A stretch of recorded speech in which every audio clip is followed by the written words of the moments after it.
Hello दोस्तों, only top study में आपका स्वागत है। आज हम इस प्रश्न पत्र को हल करेंगे, जो कि इस प्रश्न पत्र का संख्या है 801 BD। तो आगे देखते हैं। राम प्रसाद निरंजनी। दूसरा क्या है? मोहन राकेश का नाटक है।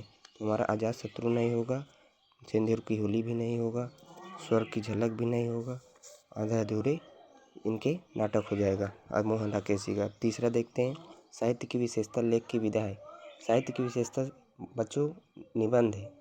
साहित्य की विशेषता लेख की विधा निबंध है। आलोचना नहीं होगा, उपन्यास नहीं होगा, नाटक नहीं होगा। चौथा है महके आंगन चहके द्वार के रचयिता कौन है? तो बच्चों हम बता दें कि महके आंगन चहके द्वार के रचयिता कन्हैयालाल मिश्र प्रभाकर जी इसके करेक्ट आंसर हो जाएगा। राम वृक्ष बेनीपीरी नहीं होगा, महादेव वर्मा नहीं होगा, प्रभाकर माचवे भी नहीं होगा।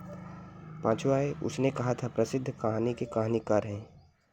इसमें राजस्व प्रसाद सितारे हिंद नहीं होगा, इंशाअल्लाह खां नहीं होगा, बंग महिला भी नहीं होगा, चंद्रशेखर शर्मा गुलेरी हो जाएगा इसका करेक्ट आंसर। रीतिबद्ध काव्यधारा के कवि हैं। तो रीतिबद्ध काव्यधारा के कवि घनानंद ये रीति मुक्त काव्यधारा के हैं। ठाकुर रीति मुक्त काव्यधारा के हैं। इनमें से कोई नहीं। केशवदास रीतिबद्ध काव्यधारा के कवि हैं। और प्रयोगवादी युगीन कृति है। तो बच्चों बता दें प्रयोगवादी युगीन कृति कमानी नहीं होगा, प्रिय प्रवास भी नहीं होगा, रंग में भंग भी नहीं होगा, धूप के धान इसका राइट आंसर हो जाएगा। सुवितानंद पंत की रचना है। हिम की तरंगी इनकी रचना नहीं है। यशोधरा भी इनकी रचना नहीं है। त्रिधारा भी इनकी रचना नहीं है। चिदम्बरा सुवितानंद पंत की रचना है, राइट आंसर है। तीसरा तार सप्तक का प्रकाशन वर्ष जो कि 79 नहीं होगा, 59 ये राइट आंसर है इसका। 51 द्वितीय तार सप्तक का प्रकाशन वर्ष है। 1971 तार सप्तक में है ही नहीं। गंगा लहरी के रचयिता भूषण नहीं होगा, मतिराम भी नहीं होगा, पद्माकर इसका राइट आंसर हो जाएगा, देव भी नहीं होगा। हास्य रस का स्थायी भाव, तो हास्य रस का स्थायी भाव इसमें नहीं होगा। उत्साह नहीं होगा, इसका हास्य राइट आंसर हो जाएगा। जुगुप्सा भी नहीं होगा। चरण कमल बंधव हरिराय में अलंकार है।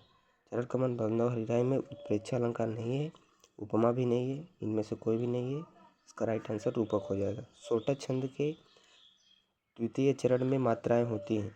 तो दोस्तों हम आपको बता दें सोटा छंद के पहले और तीसरे चरण में 11-11, दूसरे और चौथे चरण में 13-13 होती हैं। तो द्वितीय चरण में मात्राएं पूछा है, तो इसमें 13 इसका राइट आंसर हो जाएगा। ये नहीं होगा, ये भी नहीं होगा, ये भी नहीं होगा। अब दोस्तों हम आगे देखते हैं 14 नंबर प्रश्न का सही उत्तर क्या होगा। तो इसमें अभ्यागत शब्द में प्रयुक्त उपसर्ग पूछा है।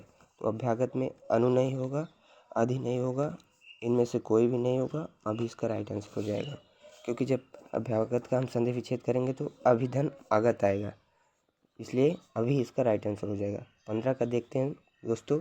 माता पिता में समास है, कर्मधारय समास नहीं है, द्विगु समास नहीं है, इसमें संख्यावाची होता है, बहुव्रीहि में तीसरा पद प्रधान होता है। इसका राइट आंसर द्वंद्व समास हो जाएगा। अमृत का पर्यायवाची शब्द है। अमृत का पर्यायवाची जीवन नहीं होगा, पावन नहीं होगा, पिय भी नहीं होगा। इसका राइट आंसर हो जाएगा अमीय। युष्मत चतुर्थी एक वचन का रूप है। तो दोस्तों हम बता दें युष्मत चतुर्थी एक वचन का रूप है तुभ्यम।